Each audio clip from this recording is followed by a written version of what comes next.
Welcome, wonderful humans from around the world. For those of you who haven't met me before, my name is Ekaterina. I'm co-founder of Future London Academy. And today I will be joined by incredible Rama. For those of you who haven't met Rama before, which is probably impossible not to know about the incredible Rama, because I think he has done so much for creative industry, for creative leadership, for education and learning that it would be very surprising that you didn't come across all his work. But let me do a proper introduction. So Rama is an international figure within design, as you all know. He won a Design Week Hall of Fame award in 2019 and was named Creative Leader by Creative Review alongside with Paul Smith and Bjork. Not a bad company to be part of.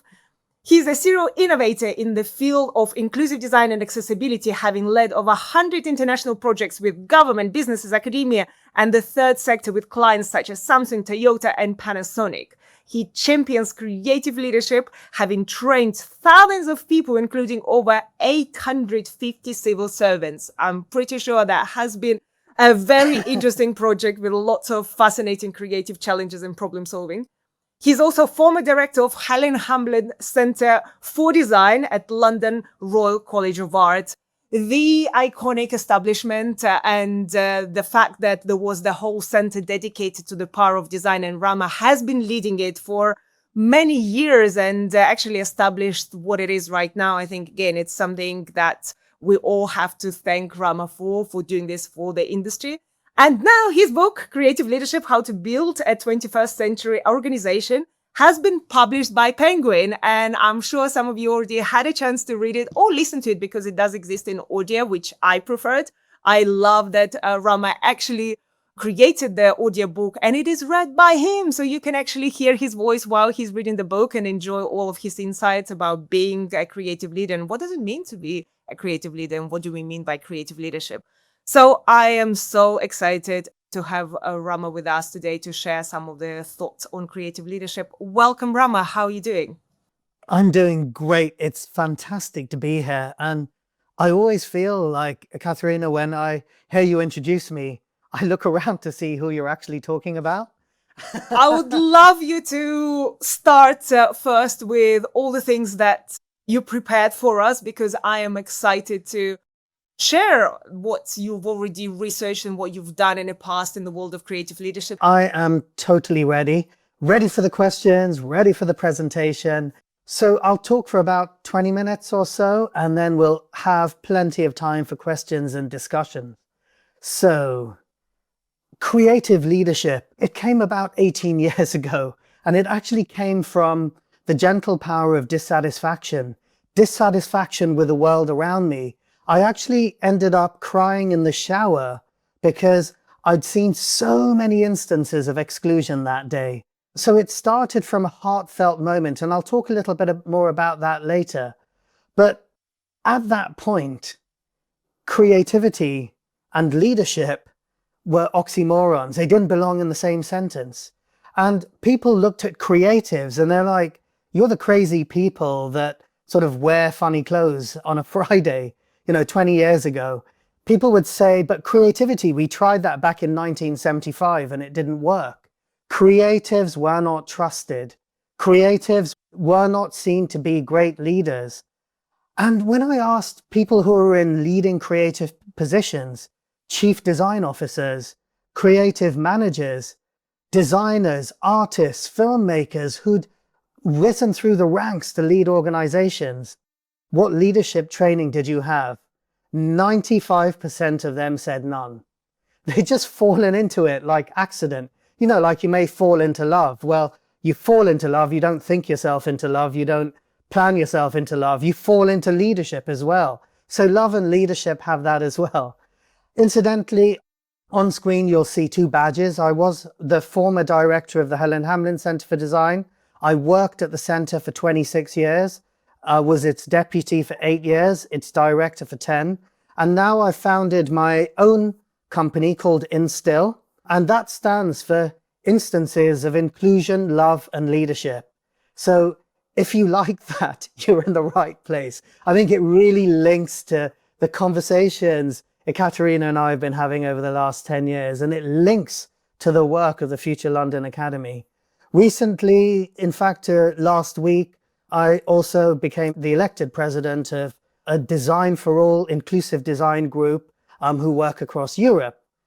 So on screen, you'll see the book. I think that's appeared many, many times already, but here it is. It is a real thing. And all I want to say is, since I was a little kid, I love books, as you can tell behind me. And to see that little penguin on the book is a bucket list thing for me. I can move on a happy man now. I've got a book published by Penguin. So apart from that little ego aside, wanted to step forward. So why do we need this? Why do we need creativity in leadership? And there's lots of reasons. I wanted to make myself look a bit intelligent, so I screen grabbed some headlines from Forbes. Bad managers are reason enough to quit, according to LinkedIn. I just did a book launch in Kuala Lumpur, and 50% of people in the ASEAN region have left a job because of leadership. Lack of opportunity because they're too creative, or that the person leading them is not creative enough. And if you see on the right that empower innovation can lead to nurturing in the workplace. So this is incredibly important. I'm going to plug one of the few other books that mentions creativity and leadership in the title. And that's a book by my friend Adam Kingle called Sparking Success. He did a piece of research where he asked a number of companies, a couple of hundred companies, he asked the CEOs, the C-suite, how important is creativity? And you've guessed it, 95% of them said it's important. Then he asked their staff, is creativity used every day or every week in the company? And 95% of them said it isn't. So we have virtue signaling here. We have creativity signaling that's going on. And creativity is in a crisis. So my humble prayer for this book is that if there's a space in the world for it to grow, let it grow. When I wrote it, it was in lockdown. And in lockdown, you either became a chunk, a monk, a hunk, or a drunk. And I decided to try and become a hunky monk. Sort of failed a little bit on that, but I did write a book. And I thought 20 people would read it. So I'm utterly honored that so many of you have turned up today. This is the book. It is available as a paperback, an ebook, and an audio book. And in my company, I have a sales director who said, do put the QR code on screen to make it easy for everyone. But you can search for the book and it's there. And on the Penguin website, just a little plug there, you do get the first 17 pages for free. So you can taste before you buy. Into the presentation, what is this? Well, this is not just a picture to show you what I look like without a beard. And please do line up those comments. Should I keep the beard or not? What do you think? Baby face or, have a little bit more of a Spartan beard cut? This is to show that this is design for me. Talking to people. This is creativity, going out. And when we were redesigning the London taxi at the Helen Hamlin Centre, I was out talking to people, and that's not a gun that I'm holding. That is a video camera that we are pointing at Fiona, the lady in the wheelchair, understanding the challenges that she faces as she moves around London and as she tries to hail a cab. Incidentally, why don't London taxi drivers stop for disabled people? It's because it takes 6 minutes to strap them in, and you have to touch the dirty floor. And when we asked the driver to strap her in, he said, yeah, I always stop for people with disabilities. His straps were still in the original plastic casing. He hadn't taken them out. And it's not because he's a bad person. It's because he's losing 6 minutes of a fare. And the average fare is 12 minutes. And when he was strapping her in, he was rummaging around on the floor. He had his head in her lap and she was like, whoa, buy me dinner first. And he, after touching the dirty floor of the cab, he then had to go and eat a sandwich. So that is a design issue, that is a creativity issue, and that is a leadership issue. So creative leadership came from something I loved working in and love working in called inclusive design. And it's about including the widest number of people. And leadership doesn't. So we applied the principles of inclusive design to broken models of leadership. But there's two words in inclusive design, and one of them is design. There's many forms of creativity, but I'm a designer, so forgive me if I become a little bit of a design fundamentalist here. If you type the word designer into any SMS or WhatsApp application on your smartphone, what comes up is this. It's kind of two jaundiced French people from the 1940s holding a paintbrush, like with a paintbrush permanently welded to their hands. But does this describe any of us? Designers, creatives, we're not just these kind of airy-fairy people that waft around on the edges of society doing art for our own pain. Creativity is essential to make society and the economy run. The creative groups, the creative sector in the UK is worth more than the financial. And I'm going to say that again. The creative sector in the UK is worth more than the financial sector. And that's true for many, many economies. So whoever designs these icons, stop classifying us as this. For too long, people have been excluded. And creative leadership is about those unheard voices and unseen faces. When I was at the centre, we developed this after a conversation with the NHS. They said people can be excluded in many different ways. How can you boil it down? And these four, we said, you can self-describe, and there are also four basic areas. Yes, there's socioeconomic circumstance, geography, there's accent and all of this, but age, whether you're too young or too old, that's also something that you hear in leadership. Ability. When's the last time we really saw disabled leaders or people with disabilities are struggling to be recognized by leaders, much less struggling to be leaders, become leaders? So that's a big challenge. Gender. The World Health Organization talks about 50 plus gender identifiers. But even if you take binary gender, we are lagging behind in many situations. Don't want to name or shame, but Japan, when you look at the boardroom, typically behind the rest of the world in terms of the number of women at board level. Europe is much better. It's about 40%. And in the Scandinavian countries, it's pretty much at 50, sometimes 51, 52. Race, very close to my skin. That's incredibly important. Race matters. And, the fact I've been a director or a president didn't matter to, the highway patrol in California who kept on pulling me over for driving a nice car. And because of the skin color, I actually asked them, why am I being pulled over? And they said, you're driving through a nice neighborhood. And with the color that you have, we want to make sure you're not a drug dealer. And I actually said, thank you, officer, for being honest. Because at my heart, I am a researcher. I am a designer. I am a human being. Human first, designer second. And I'm curious about people's motivations. We need to promote creativity because it makes every conversation better. Creativity is under attack. It's not just about art or design. It's a human birthright, and it's a strategic component that gets edited out of boardrooms, classrooms, and crisis rooms.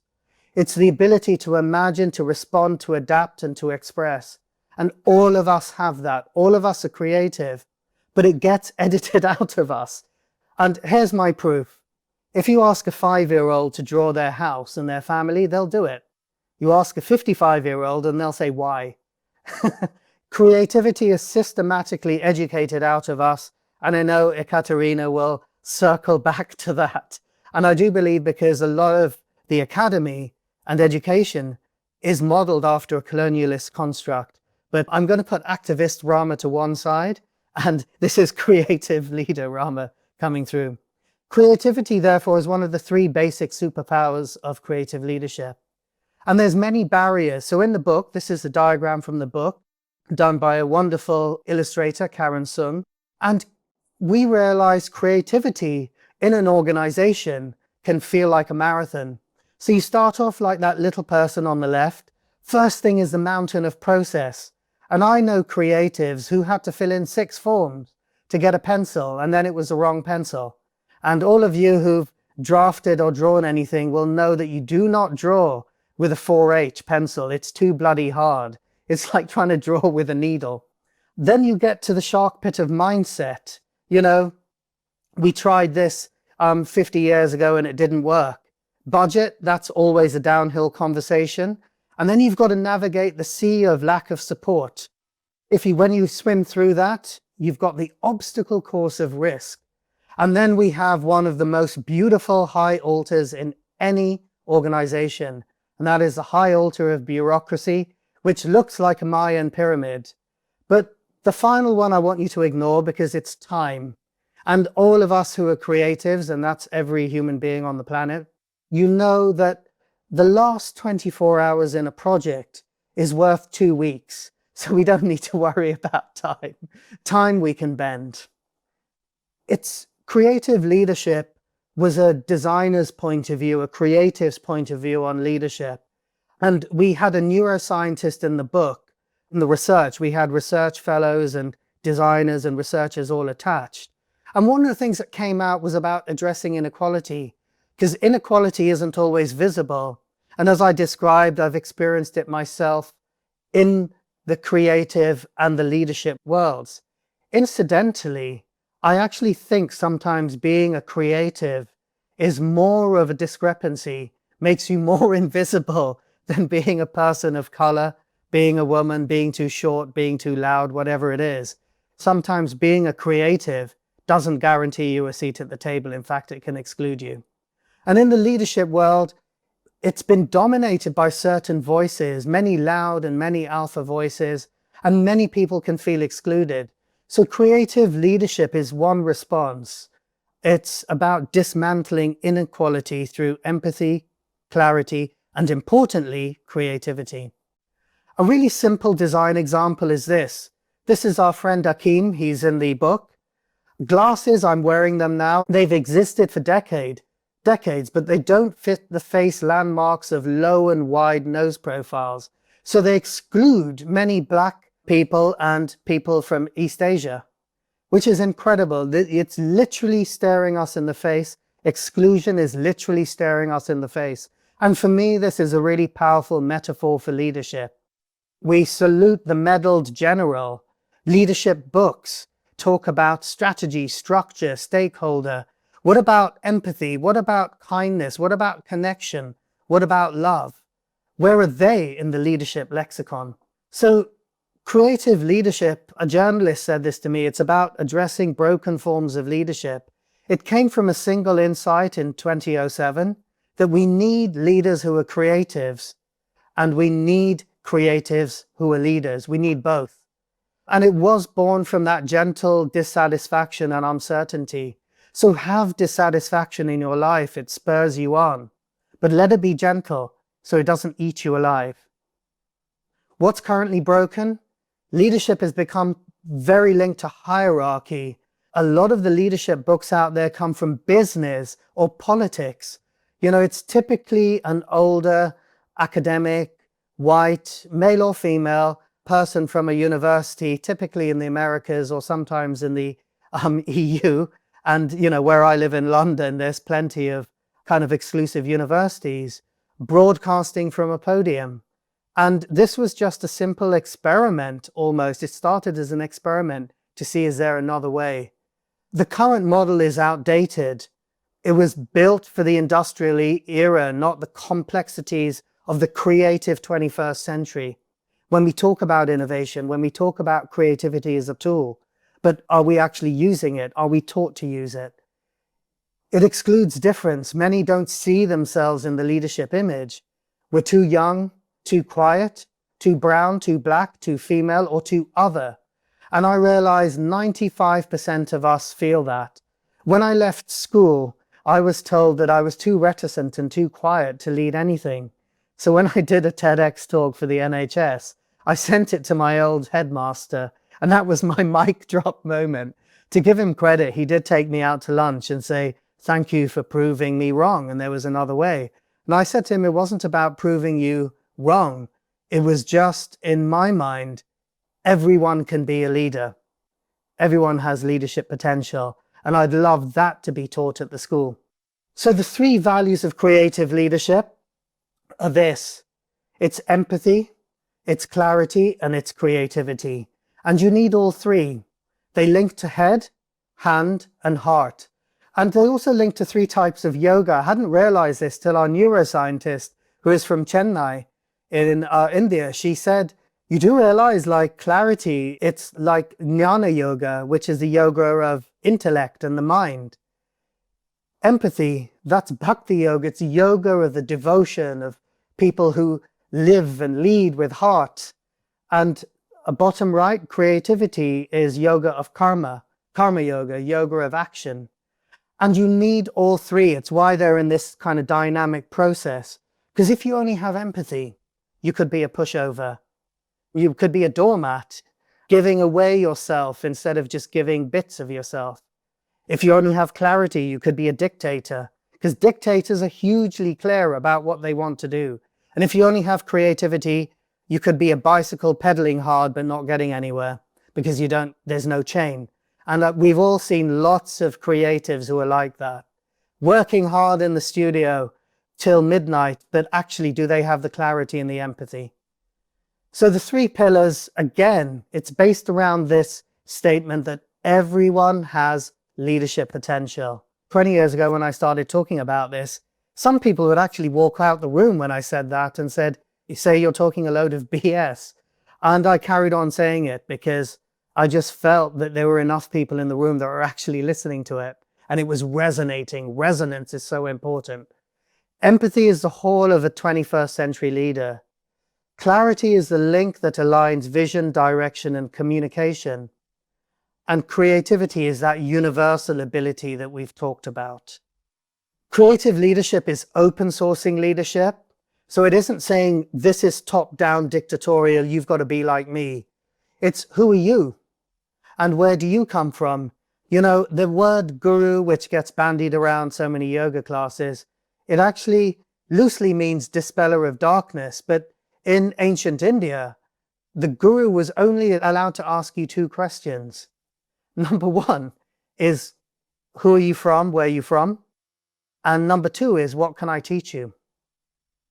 And it was about that giving. And there's something of that in creative leadership. It's open sourcing leadership. It's not infliction. It's how can I, Khalil Gibran said, the job of a teacher is to walk someone to the boundaries of their knowledge, open the door and watch them walk through. You don't walk through with them. It's their door.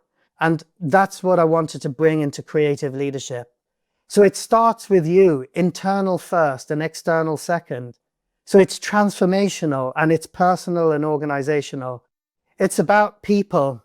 And here's another non-bearded picture. On the right, the person in the stripy top, she was a group captain, squadron, commodore, air commander, big person in the military. And it was really interesting. We've run workshops for large multinationals, individuals, kids, as well as people like the military and the Hong Kong police during the riots in Hong Kong, to actually look at how they could have a more empathetic and creative response. Because, you know, the police can often act on clarity. They uphold rules and regulations. But how do you bring these other values in? It's also about projects. There's that London taxi project again, with the 92-year-old darling of the project, Betty, and creativity lived there. I love this ugly wooden prototype. It was beautiful because we wanted to see, could you get an electric wheelchair in there? And she said, I can't get it in if we're coming at it from this way. So we just unbolted the door, swung it around, and she managed to get in. How beautiful is that? That's creativity in action. And imagine if that could also happen, not just with a taxi door, but with emotional doors, with organizational doors, with doors to progression and doors in your profession. So empathy is the most important leadership according to Forbes. You know, I've got Forbes in there. I'm not being paid by them or anything. It's just that they talk a lot about empathy, but it's not the only one. It is a spectrum. It can change minute by minute. It can change by day. It can change whether you're at home with your family or at work. So you could be the godfather at home, with your family like an absolute patriarch dictatorial. But when you go to work, you're Winnie the Pooh. Over empathy, always worrying about his friends and looking for honey for everyone and getting her head stuck in holes. And empathy is not sympathy. Sympathy is too much. Empathy gets it just right. I believe, sympathy, empathy, pity, kindness, compassion, they're all shades of connectedness. But that's a subject of another day. Clarity is a spectrum. Who remembers on the left, coronavirus? Remember when that hit? No one knew anything. Could you get it from breathing on another person? From looking at them? Could you catch it through Zoom, as some people thought? Are we all in a petri dish right now? If we were back in 2020, there was a total lack of clarity. And on the right is Nike's "Just Do It" slogan. And many times I've got off the sofa and gone running in the night because just do it, Rama, just do it. Consistency is tunnel vision. The same headmaster at school had said to us when we were 14, as a leader, make your mind up and stick to it, even if you're wrong, because otherwise you will look weak. I remember thinking, what a load of rubbish this sounds like. And why not be like the horse with the bigger picture on the right? And Tim Brown from IDEO actually talks about leaders being able to take multiple perspectives at different times and being able to evolve a position and evolve a vision. Creativity is a spectrum. On the left is, yes, you've guessed it, the Eye of Sauron, because for 9 hours of movie, the Eye of Sauron wasn't very creative, just did the same kind of evil. More orcs, more shouting, more killing, more banging of drums, and it was not very creative in my opinion.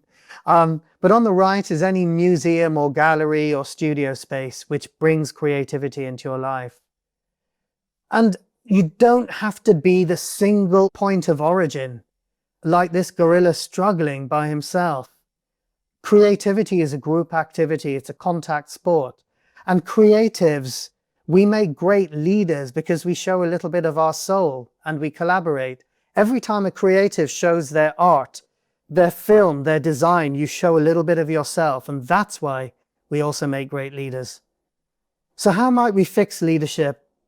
Well, it's often said if you can't see it, then you can't be it. But as creatives, we have to forge pathways. Often you're the first in the company to do something, or the first in your family or your organization. I would say if you can't see it, then you be it. And that's what I humbly hope the book can do. We can use design leadership, design methods to recreate leadership. I believe designers, creatives, rethink anything, financial and political structures. I do draw the line. I was once approached by a cigarette manufacturer to make cigarette packaging easier for older people to open. I did draw a line there. I said, we're not going to use design for that.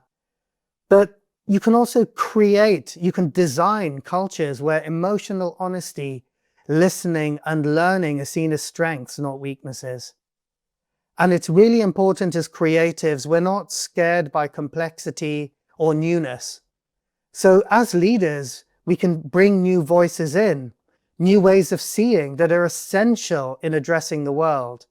And just to list a few: younger people, creatives, women, people of color, neurodivergent thinkers are the types of leaders that we need. And I've got multiple examples of where we've enabled that. So creative leadership gives permission to those who've been waiting in the wings and those who've been told they can't. And my honest belief is that is 95% of us. AI is not the answer. One of my favorite people to binge on YouTube, Mo Gadat, who actually created an equation for happiness, he said the one phrase ChatGPT should learn is "I don't know." And it has variations of that, but actually, your heart knows, your head knows, and your hand knows. So final couple of case studies from the book. This is Caroline Casey, and on the right is her aged 30. She didn't realize she was legally blind until she took a driving test, and the driving instructor came back and said, "I'm never getting in the car with her. Have you checked," because she nearly hit everything on the road, "have you checked her eyesight?" And it turned out she was legally blind, but didn't actually know that. On the right, she had quit her management job, and she was the first Western female Mahout elephant driver. And she went the length of India on this elephant, who's called Kanchi, which means pure. So she founded the Valuable 500 to put disability on the boardroom agenda. She's on the front of the Creative Leadership book. That's her quote there. And she wants to look at the 1.3 billion people that live globally with a disability. So how did she use creative leadership? Well, empathy was her lived experience to connect with CEOs. No one could say no to her lived experience or that of others that she brought in. So she humanized the issue of disability, clarity, simple, bold vision. 500 companies, all of you, one commitment. And she framed disability as a valuable business asset. Creativity. She's an amazing storyteller, and she built a brand behind that. And her campaign was visually compelling. So that's also why we need creatives. Final case study is Kahoot with an exclamation mark. You know, Johan Brand, the guy at the top in the black and white photo, looks like a pretty able-bodied, Norwegian male. He was the dumb guy at the back of the class, his words, not mine. And he co-founded Kahoot in 2012 as a playful, game-based platform. I think it's used in every country apart from 14. He believed learning should be joyful, not intimidating. And bottom right, you see that the girl in the pink top.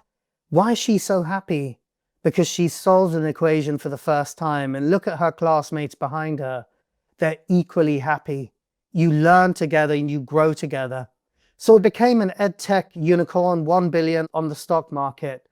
When I spoke to Johan for the book, he said, thank God you're asking these questions, because what the world needs is not more statements about the 1 billion. What the world needs is creativity and joyfulness. We're not creating enough creative-led businesses, and we're not creating enough joy. So empathy was just his emotional insight of students learn best, turning learning into play. Clarity was just making learning awesome, really simple. And creativity was bringing together learning, gaming, and tech, and where the students actually become the ambassador. So just to say, creative leadership, you can see some of the instances where bottom left, that was Transport for London, talking about transport and love.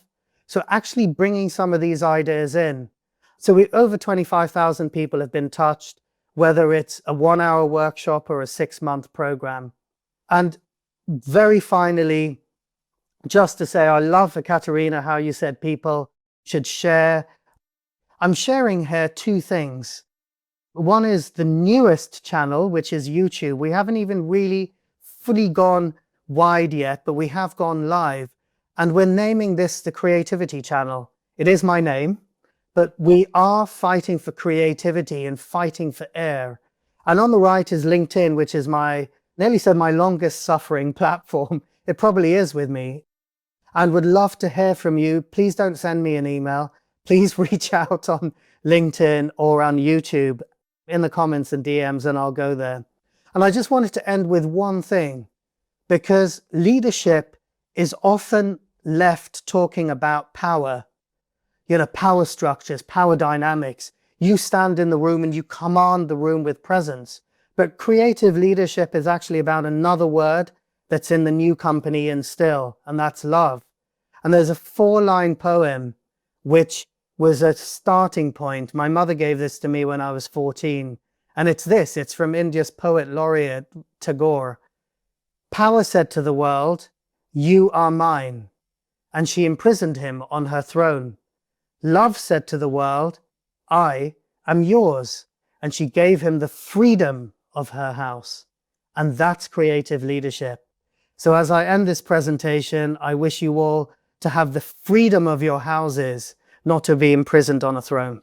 Oh, wow, Rama, I don't know how you do it every time. You touched some of the deepest souls, and I feel like there are so many things that I was thinking about while you were sharing this, that just thank you, first of all, for having us hear all your thoughts, but also I'm so looking forward to continuing the conversation now, because I made so many notes on things that we have to discuss based on everything that you've done and everything you believe in. And I 100% agree with you. I think creativity is just has such an enormous power. And I think now is the time for creative leaders and for creativity to be in boardrooms and at leadership positions. We do need more creative and design-led businesses. So yes to all of that.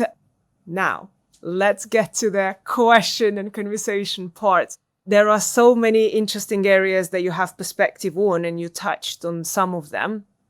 One being that creativity is educated out of us. And while you were talking, I actually reflected that it almost has like several cycles throughout our life. You're right. I think when we're kids, we are very creative in our own way. And then the more we go through school, we kind of stop being these playful, creative, joyful creatures. But I feel like the next cycle happens even if we decide that creativity and design is our passion and we go through universities and education.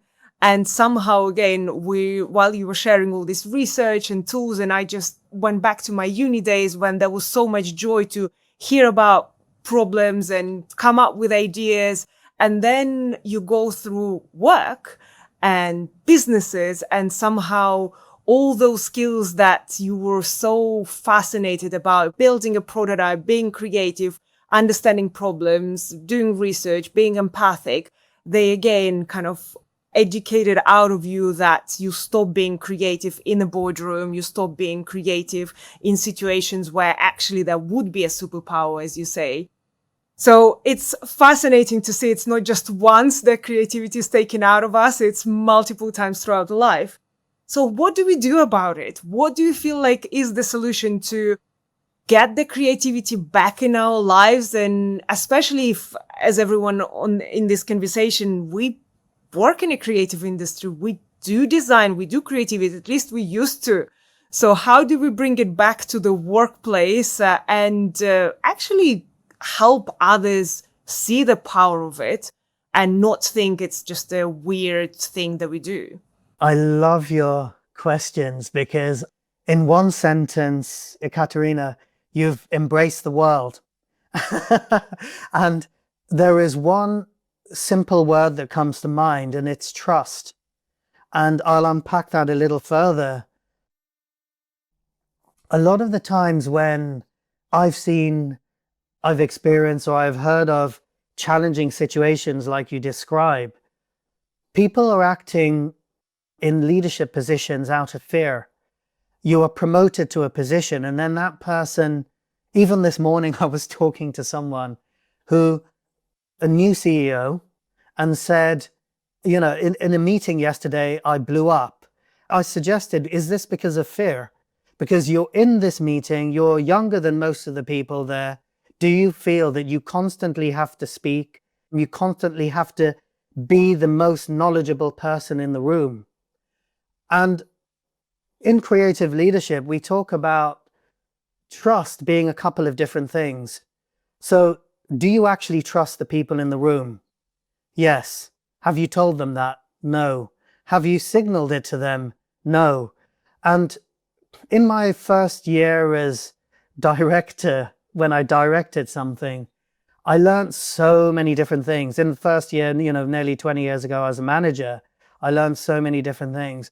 And one of them as director was to actually genuinely use the processes of design to design the corporate strategy. And then everyone's bought into it because they've created it.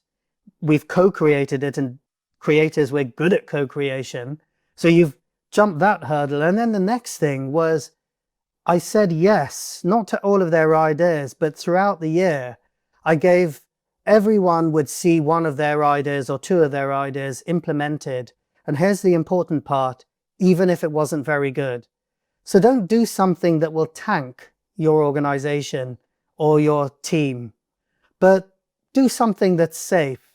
And what happened is people started to self-regulate. So I had a guy, he allows me to tell this story, he was called Johnny, and he came to me and he said, yeah, my idea didn't really work out so well.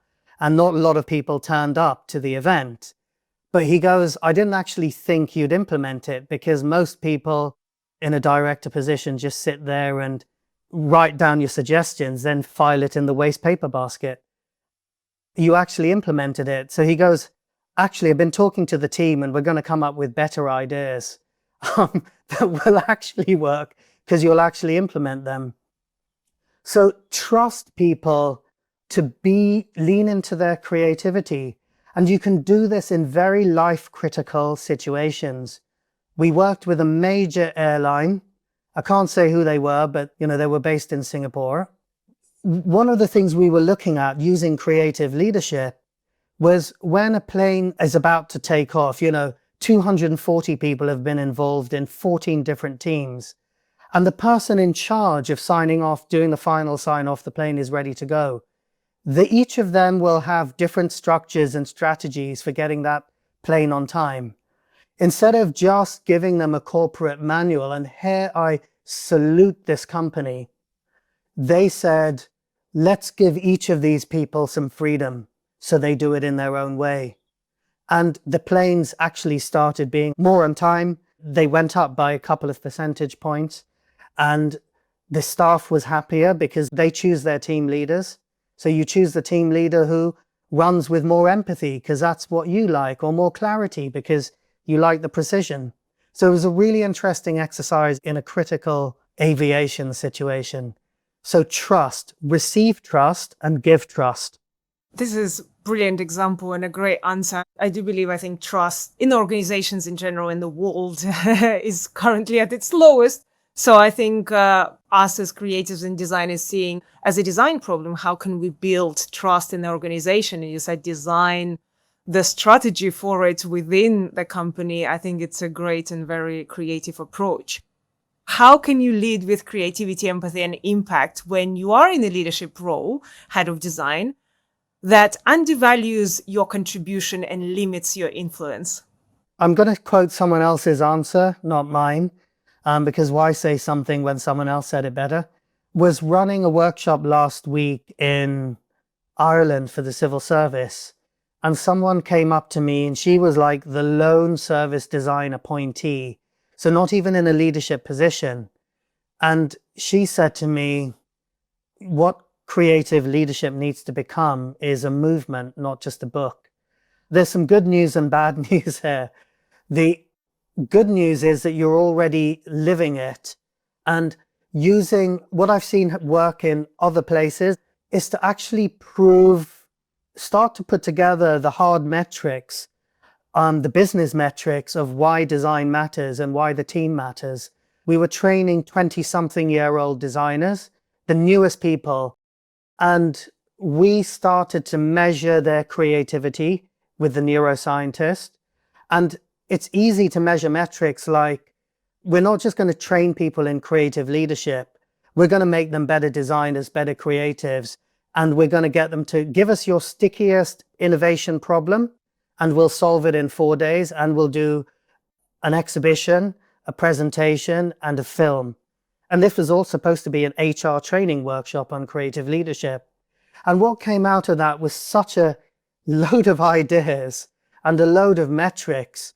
And the 67-year-old head of engineering came down for the one after that to actually take the course, because they said, what you've done there is shown the power of design. And he said, I'm head of design and I have challenges sometimes talking to other departments. What you've done is almost prepared a business presentation to think of design as business value. And that was one of the things with creative leadership. The word love isn't mentioned in the book because, now it's changing. Verbally, you can measure it. But things like love at that point, what does that mean? But then you start to see people like the Fetzer Institute, the Red Dot Award people, talk about these as love in a different form, like empathy, like happiness, like staff turnover. These are some ways you can mention love. But creativity, we are boxed in, and that's why the YouTube channel exists. Because when you say to someone, draw a pilot, they'll typically probably draw a tall white male.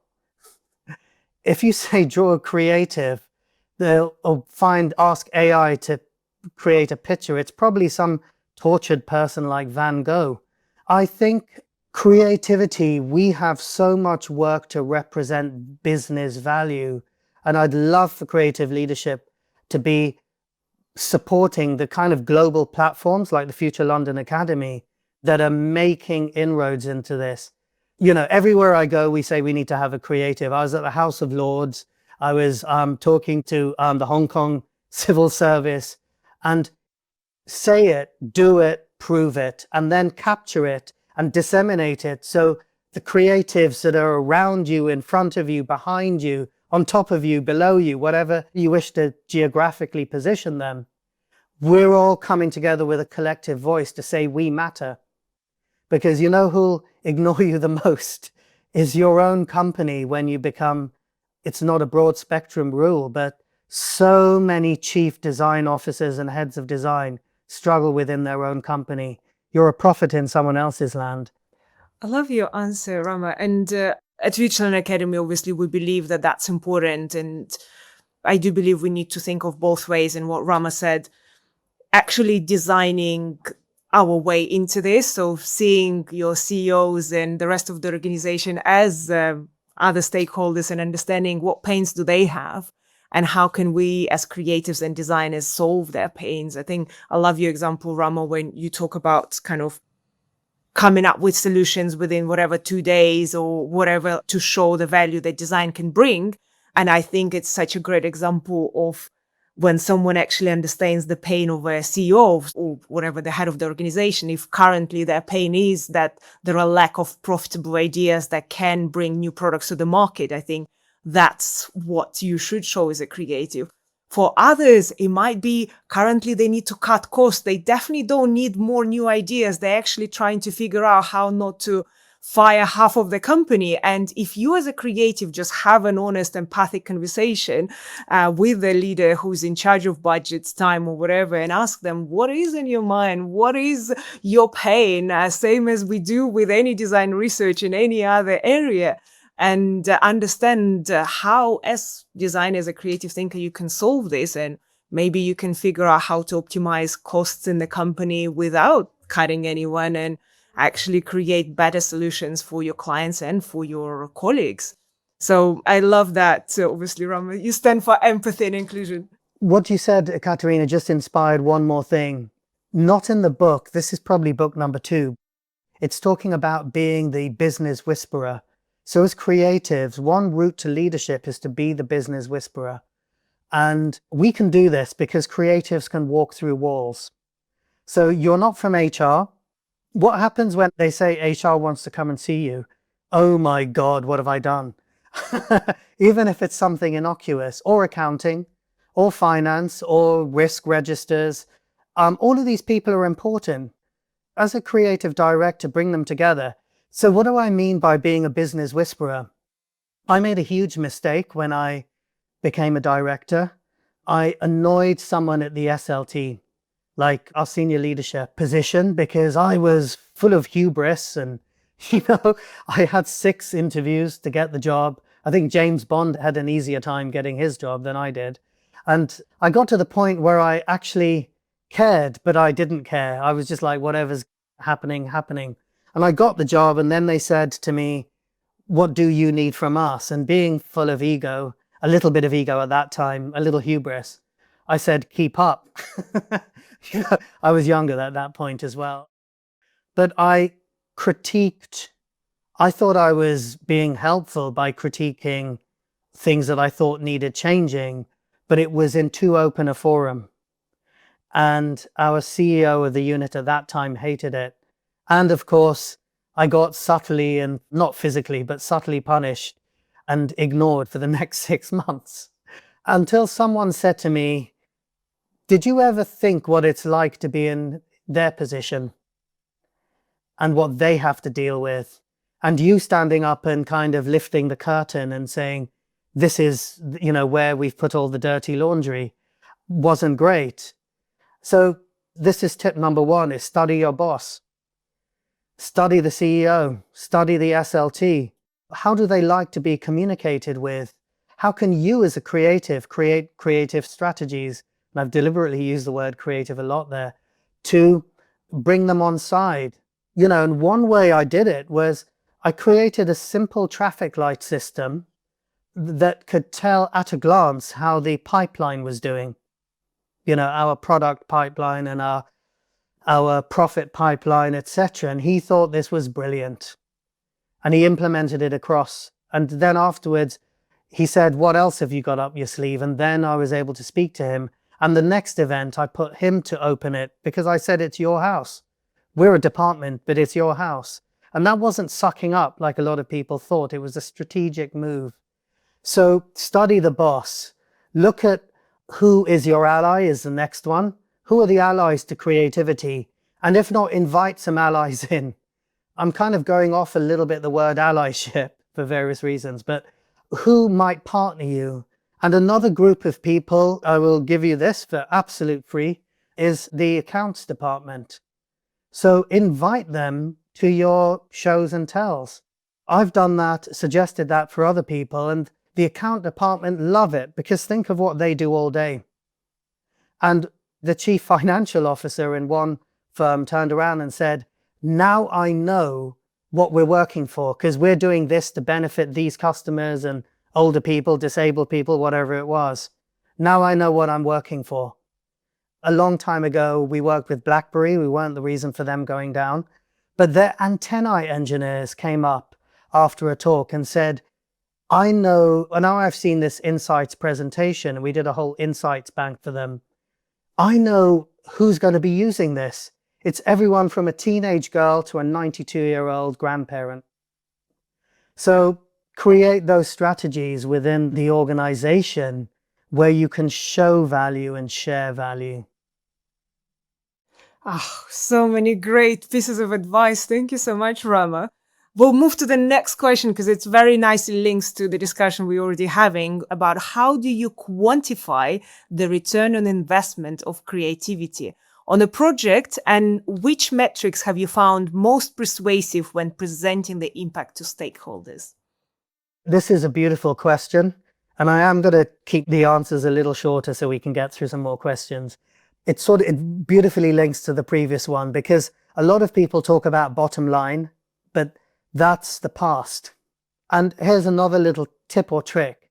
With that airline, we ask them, what's your KPIs? This for me is a KPI question as well. What are the KPIs? And they said performance. 97% of planes have to take off and land on time. It's a great KPI. So then we got a bit creative because we were struggling, and every time we went to try and change the KPI to something more joyful, more human, like staff turnover, staff satisfaction, they came back, no, KPI is percentage. So we asked the staff, what does a good day look like for you? And you know what they said?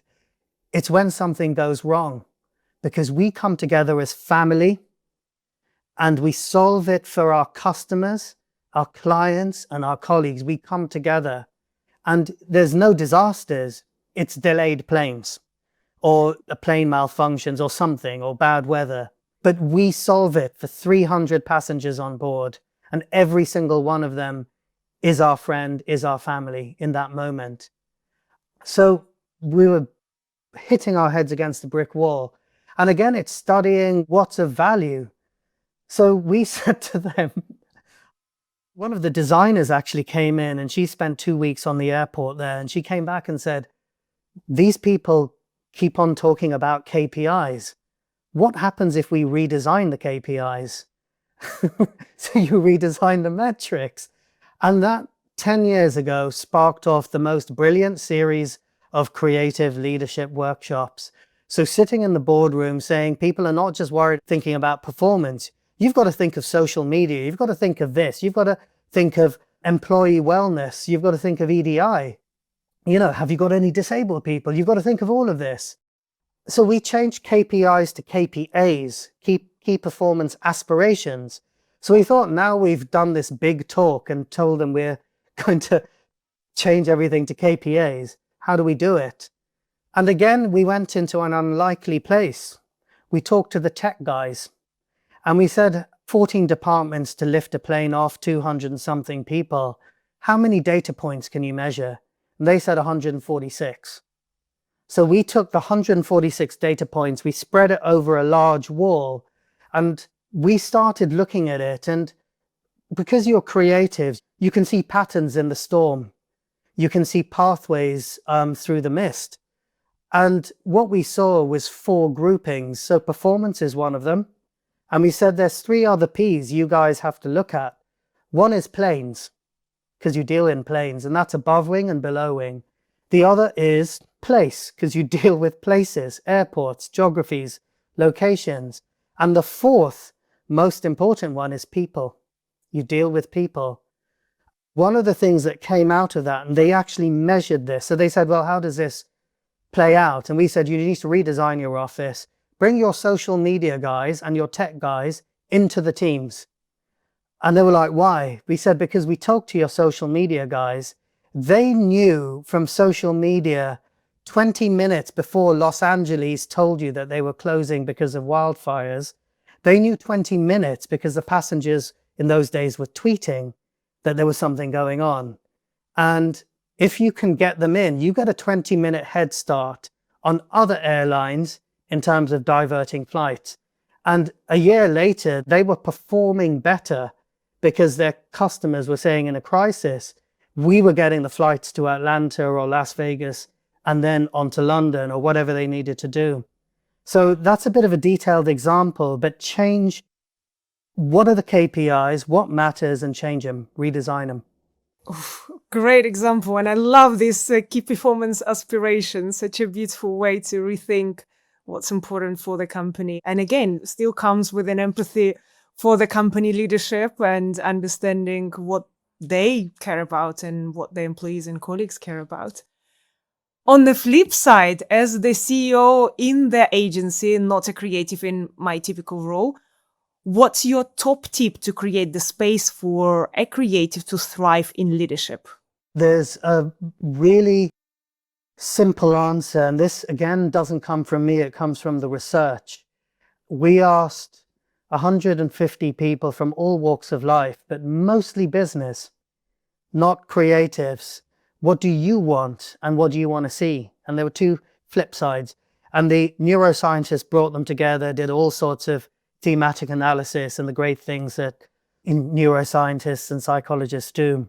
Number 1, the thing that came out for CEOs was active listening. Number 2 was empathy. It's in that empathy space in the model, but then it's activating it, it's applying it.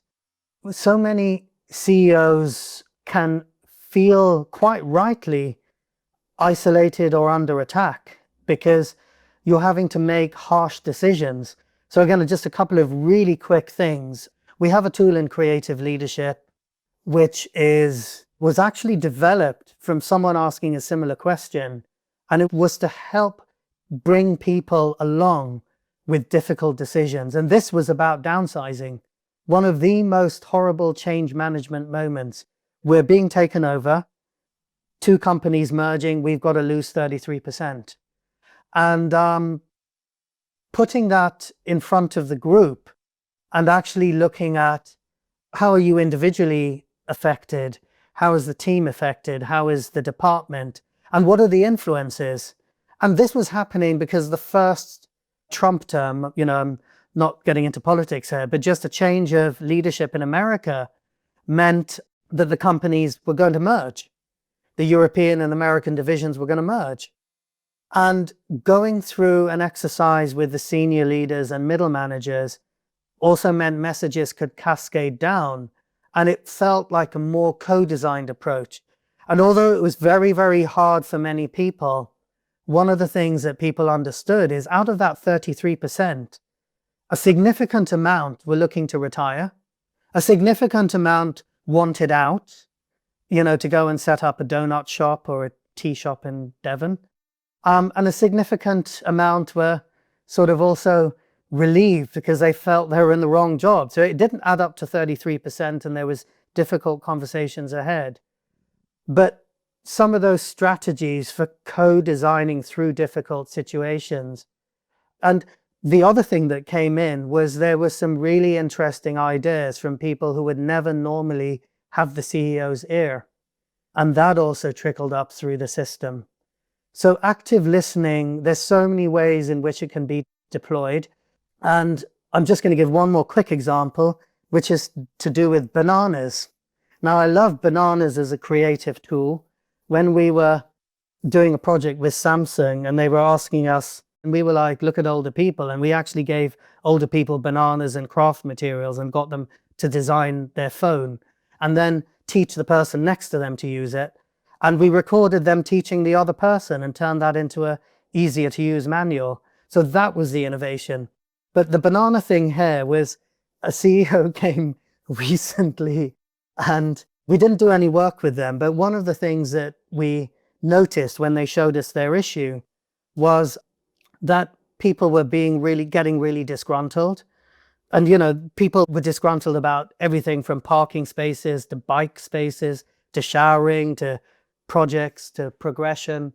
But there was one thing everyone mentioned, which was because of cost cutting, they had removed the 11 o'clock free banana. And the free banana was the time when everyone got together and made a cup of tea, had their energy snack, some fresh fruit, and talked to all other randoms from across the company. And they were saving, I don't know what they were saving, a few £100 in that particular department office a week. And we were like, bring the bananas back and maybe you'll start to see a congruity come back. So I'm not saying everything is as simple as that, but active listening, it's kind of, again, finding the pattern in the mist, you know, seeing the face in the cloud. Brilliant examples. This is great. And I just, while you were talking about the different ways of creative problem solving, two other people came to mind, other examples of great creative leaders. Maria Judis, who used to run Hot Studio, and she was actually very much facing the same situation where she had to cut costs and basically she had to fire lots of people. And she talked about this example in our interview as well, where she actually put it on the table for everyone. Like, look, we have to cut that amount of salaries. So if any of you were planning, as you said, same to retire right now is your time. If any of you were looking for a different job anyway, now is your time. We'll give you a good package on your way to go, but now is the time.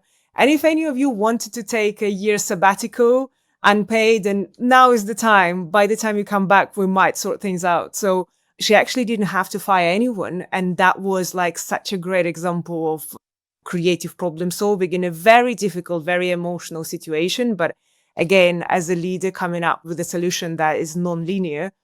And similar, Brian Chesky, I think he was describing as a CEO of Airbnb, how same situation of cutting salaries and costs. And he had to, unfortunately, he did fire a lot of people during the layoffs, but he also created a list of people that you can hire from Airbnb. So he wanted to make sure that people who are leaving the company can find good jobs. And lots of people actually hired people from Airbnb because who wouldn't? These people went through like 100 stages of interviews. So I better hire someone who already done this process and probably is a better qualified candidate than anyone else. So yeah, just love the example that you shared. So and I love those. It's like Airbnb have already vetted them, you know. Exactly. Saving on my hiring. Great. We have so many more questions. Let's try to find the most upvoted one. Creativity run on the path of the connection between people's hearts. It comes before business. How do you combine the creativity happens when there is no effort and people, if they don't make an effort, they think are not working? I got a bit lost. I don't know, Rama, did you get the question? I feel what you're saying is creativity can be seen as a kind of soft, emotional, heart-driven skill. And often people don't value it like a business asset. So when you are doing something creative, it looks like you aren't working. Creativity and empathy is often talked about as a soft skill. It's not, it's hard. You know, the first country that actually had a minister for happiness was Dubai, the Emirates, and she was 26. And the happiness index is, you know, when you look at happiness and business and they come together, new forms of business, not traditional forms of business, So, the creator economy, etc. You look at countries which rank high on happiness and they actually there's a correlation in terms of business. It's a micro trend, but it's there. Creativity, simply put as well, is also not just something that's heartfelt. It's a form of intelligence. So in the book, we talk about it as that. Creativity is your deepest and fastest form of intelligence. Creativity will move faster than the mind. Creativity is devotion in action, and that moves at the speed of light. You don't have to think through something, you feel it. And of all people, Steve Jobs talked about this. The only book he had when he passed away on his iPad was Autobiography of a Yogi. It literally is in the top 10 must-read books for almost any book lists. It's somewhere on my bookshelf. So creativity, it isn't this soft skill, heart-driven, only heart-driven thing. We put so much stock in numbers, but numbers are numerical opinion. If you wanted to, if you were evil, you could skew statistics, you could skew surveys, but tapping into the heartbeat of what's going on around you, feeling the resonance, the vibration, walking into a room and seeing what people are doing. Human connection is one of the most powerful forms of intelligence. And we speak about emotional intelligence. I think there's something that's called creative intelligence that we are barely scratching the surface of. But this wonderful group of human beings, which is 8 billion of us, on this gorgeous little planet of ours, we are creatively intelligent. But again, it's been described out of us and described in a different way. So the final bit to say on this is, Rodin's thinker, the statue thinking like this, that's also work. There was a project done which looked at 3 forms of work that we do. There's collaboration, there's concentration, and most workplaces understand that. So if your headphones on concentrating, he or she's working or they are working. If you're in a meeting and everyone's throwing ideas around, even if it's at the coffee station, they're collaborating. But if you're sitting there like that statue, what the hell are you doing? Get back to work. And this is the hidden form that is actually really creative. It's contemplation. So contemplation is something we need to make space for in the workplace. And it's especially important as people get older. It's a one truth, we're all aging right now. But what it took you maybe a day in your 20s to do, it can take you an hour when you're in your 60s, because you bring together experiences and you visualize things in a different way and you look at something and you just go, that's it. And I'm not saying casting dispersions on people in their 20s at all. I'm talking about every individual relative to their own life, their own pattern, their own benchmarking themselves. So creativity is a hard skill and it's your deepest form of intelligence. Oh, this is such a great answer. And I 100% agree with you that space for contemplation and creativity is so needed, especially now where we know how fast things can be with AI, with technology. I think efficiency is not the problem. It's the right thing that's the problem. And that's where the creativity is literally the tool to actually, I don't think now there is a lack of speed, but actually understanding what is the right thing to create or how to create something that actually will be different, that will solve a problem that we need to solve. That unfortunately is not about the speed or efficiency. It is about that contemplation and deep thinking that will be probably one of the most needed skills when everything else could be solved with technology. So love it.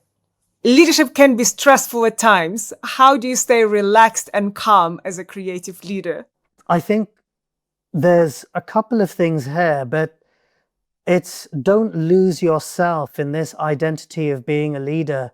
Don't feel that you need to be the most visible, the loudest, the shoutiest, the most intelligent.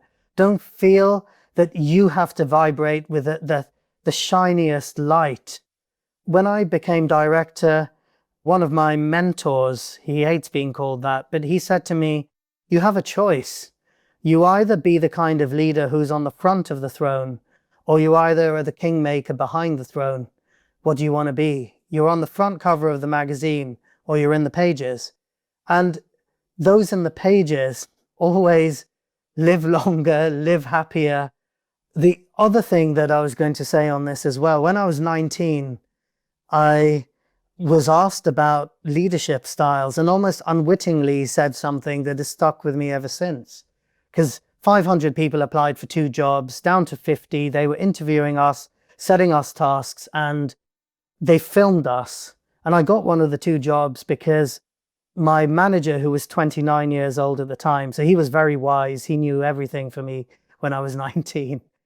He said to me, you said and you showed one thing, because in the group, you were asking people who were quiet, what did they think? And there was one alpha person and she wanted to lead and she said, it's my way and da-da-da-da-da. Whereas you were asking other people, what do they think? And he said in your interview, you said, what you were doing there is people say, call something a brick wall. So, brick walls stand for centuries, millennia even, you're looking back at Roman times. But it's not just a brick wall, it's a brick and cement wall. And I said, I'm like the cement. I don't want to be a brick. I'm the cement that links all the bricks. And I said, that's what I think my leadership style is when I was 19. So if you don't want to be tired out, stop being a brick, be cement, and don't care so much about, sometimes I hate the bio because it's full of accolades and all of these kind of things. But when you go to bed at night, did you nudge the world a little bit in the right direction? Did you find a moment of joy where you may have openly wept for joy? Did you get touched by something? Or did you do none of these things and was getting out of bed enough for you today? Or was simply breathing enough for you that day? And celebrating that, leading yourself first, then you can lead others. So that's, I think, the way of not being drowned by the world. Many people believe prayer is just giving your words intent. And it's intent, it's not intentionality. They're 2 different things. Intentionality is a bit of a wavy word, but intent is insightful. So prayers are just giving your words an intent. When you go to bed at night, can you say that you acted with a level of intent? And when you wake up in morning, can you say you act with a level of intent? So don't take on the troubles of the whole world. People will ask in terms of intent. Sometimes they'll say, dare God, the universe, or myself, or whoever, or Bill Gates, please make whatever happens to me be okay. And actually, the creative leader would say, please make whatever happens in the world that I'm okay.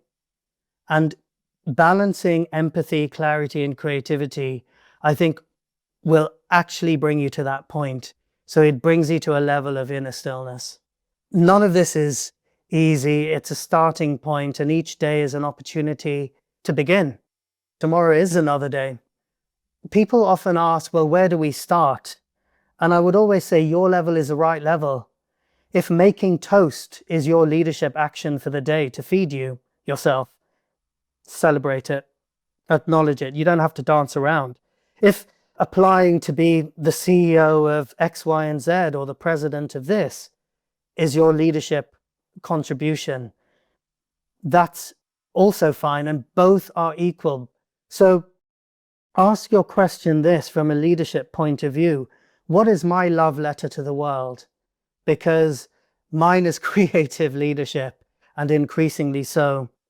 And your level is the right level. So this small another poem I'm just inspired to say, and it's this. The bird's most important flight is its first, born from uncertainty and disbelief, but driven by its ancestral memories of touching the sky. So what are your ancestral memories? What is held within the creative cells of your body? And what is looking to find expression with all of your heads, all of your hearts, and all of your hands? Oh, wow, Rama, this is just mind-blowingly poetic and beautiful and incredible. And I just love how you wrapped up this conversation in such a high note. I do have one last question that we ask everyone who comes in our podcast. So I have to ask you that as well, but it kind of links to everything you were already saying. And it's a bit of a philosophical question. If you could change one thing in the world, what would it be? If everyone did this, the world would change. I would change myself, evolve myself. So that's what I'm trying to do. And if we all did that, what would happen? Yes to evolution, yes to learning, yes to poetic connections to what we are here for and understanding how we can lead through who we are and not being the same, but being creative, being connected, being empathic, being clear on our ideas and directions and collaborative and how we do it. Rama, I cannot thank you enough for sharing your wisdom and this conversation with all of us. I feel so inspired, even though I know everything that you say and I've read your books and I love it, but still hearing it again and again, I feel like gives you this energy that is just unmatched. So thank you. You've given the platform, Ekaterina, and believe it or not, everyone, we started off saying these are our conversations. If I was interviewing Ekaterina, you would hear her wisdoms and her inspirations and her stories. So it really is, it's a conversation of 1,000 voices. I really feel that. Thank you, Rama. And please, everyone, check out the book if you haven't done already. It is as inspiring as you can hear. And I'm so looking forward to seeing more content in your incredible YouTube and LinkedIn. So I'm going to be tuned in to everything you're going to be sharing from now on, because this is such an important topic. So thank you for bringing so many thoughts into such an important conversation. Thanks, everyone. And until next time. Bye.